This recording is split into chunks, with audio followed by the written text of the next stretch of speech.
जय जहारवीर गोगा जी की। राजस्थान के प्रसिद्ध व प्रमुख लोक देवता गोगा जी महाराज का जन्म राजस्थान के चूरू जिले के ददरेवा गांव में 1003 को चौहान राजपूत कुल में हुआ था। गोगा जी के पिताजी का नाम जेवर सिंह चौहान तथा माता का नाम रानी बाछल देवी था और गोगा जी की पत्नी का नाम केलम दे था। गोगा जी भगवान गोरखनाथ जी को अपना गुरु मानते थे। गोगा जी का मंदिर हनुमानगढ़ जिले के गोगा मेड़ी में स्थित है, जहाँ पर हर वर्ष लाखों श्रद्धालु आया करते हैं। गोगा जी के प्रत्येक गांव कस्बे में मंदिर व स्थान बने हुए हैं, जहाँ पर हर वर्ष भादवा माह के कृष्ण नवमी को मेला लगता है। गोगा जी को भक्त अन्य नामों से भी पुकारते हैं। गोगा जी चौहान, गोगा जी, गोगा धर्मी, नाग देवता, जाहर जी, जबकि मुस्लिम समुदाय के भक्त गोगा जी को नाग पीर तथा जाहर पीर नाम से जानते हैं तथा वे गोगा जी की पूजा भी करते हैं। जाहरवीर गोगा जी को नाग देवताओं का आशीर्वाद प्राप्त था। आइए अब जानते हैं गोगा जी की जन्म कथा के बारे में। गोगा जी के माता पिता निसंतान थे, इसलिए वे संतान की खोज में एक सन्यासी गुरु के पास गए, जिनका नाम गुरु गोरखनाथ था। वे हनुमानगढ़ जिले के गोगा मेडी टीले पर तपस्या कर रहे थे। गुरु गोरखनाथ ने गोगा जी के माता पिता को संतान प्राप्ति का आशीर्वाद दिया। बता दें कि गुरु गोरखनाथ ने रानी को गोगल नाम का एक फल खाने के लिए कहा था। कुछ समय बाद रानी बाछल देवी गर्भवती हो गई और उनकी कोख से भादवा माह की कृष्ण नवमी के दिन गोगा जी चौहान का जन्म हुआ। उसी गोगल फल खाने से गोगा जी का जन्म हुआ, इसीलिए उनका नाम गोगा जी रखा गया। जिस दिन गोगा जी का जन्म हुआ था, उसी दिन उसी गांव में भंगी के घर, ब्राह्मण के घर तथा हरिजन के घर एक एक पुत्र पैदा हुए। यह सभी आगे चलकर गोगा जी के घनिष्ठ मित्र बने तथा गुरु गोरखनाथ के शिष्य भी बने। चूरू जिले के ददरेवा गांव में जहारवीर गोगा जी का जन्म हुआ।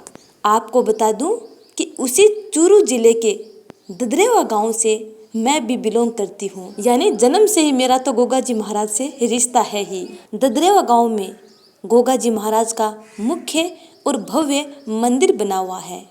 उसके पास ही गोरखनाथ जी का आश्रम भी बना हुआ है। जहारवीर गोगा जी का विवाह केलम दे के साथ हुआ था, जो कोलू मंड की राजकुमारी थी। राजस्थान के प्रसिद्ध तथा घर घर में पूजे जाने वाले लोक देवता तथा गायों के रक्षक बाबूजी राठौड़ के बड़े भाई बूढ़ो जी की पुत्री थी केलम दे, परंतु वे अपने पुत्री केलम दे का विवाह गोगा जी से नहीं करवाना चाहते थे। इस बात की जानकारी महाराज गोगा जी को लग चुकी थी, परंतु गोगा जी महाराज केलम दे से ही विवाह करना चाहते थे। राजकुमारी केलम दे हमेशा बगीचे में घूमने के लिए जाती थी। इस बात की जानकारी गोगा जी को लग चुकी थी। गोगा जी सांप का रूप धारण करके बगीचे में फूलों के पौधे पर बैठ गए।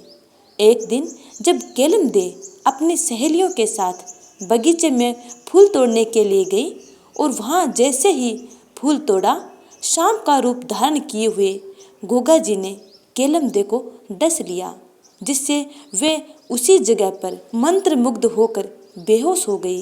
राजकुमारी की इस तरह से बेहोश होने पर पूरे राज परिवार में सन्नाटा छा गया तथा हर तरह के वैद्य को लाया गया, परंतु वह ठीक नहीं हो पाई।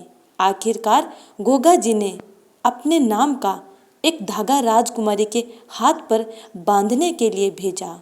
उस धागे को केलम दे के हाथ पर बांधते ही वे होश में आ गई और एकदम से ठीक हो गई।